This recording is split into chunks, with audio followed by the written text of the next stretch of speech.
Let's move on to the topics of the week with the panel. And Caroline, do you want to walk us through what you think one of the biggest stories of the week was?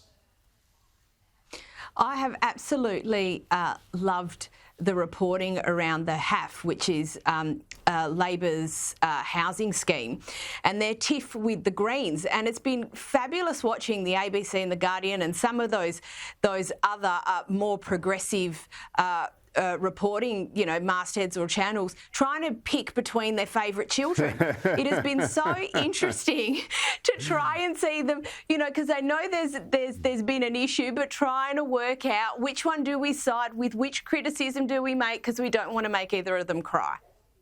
Yeah, well said. Joe, what have you made of that before we get into your topic? Well, my topic is exactly the same, strangely enough, because I just unloaded on the Greens, unsurprisingly, in my column, which I filed this morning, which will be in news.com.au tomorrow and in the Daily Telegraph, the Saturday Telegraph, because last night I was at Vinnie's CEO sleep out, and that obviously raises huge amounts of money. It's the number one fundraising event for Vinnie's of the year. So they rely on this more than anything else to get the money for the services they need to help the homeless, to get them off the street, to get them into emergency and crisis accommodation and then into social housing.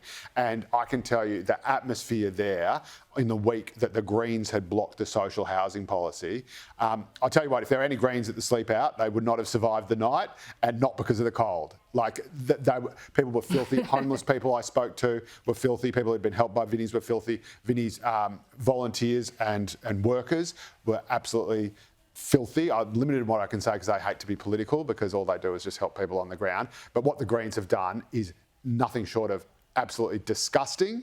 And if you do actually want to help homeless people, you can not vote Green for the first instance. And secondly, if you go to my fundraising page, ceosleepout.org.au/fundraisers/Joe Hildebrand, or just Google CEO Sleepout and Joe Hildebrand, or search for my name on the CEO Sleepout website, I will double every donation that people make, right up until my target of $5,000. I'll personally match every single donation because I know I'm in a privileged position, and all that money goes straight to Vinnie's and straight to helping people who are going through homelessness, because someone has to help them, because the Greens certainly aren't, and they are using the homeless essentially as political fodder to try to create a revolutionary, febrile atmosphere that they can capitalise on and exploit politically. And it is the most disgusting, cynical political act I've ever seen, and the Greens will be exposed for this, and they will go down in flames for it.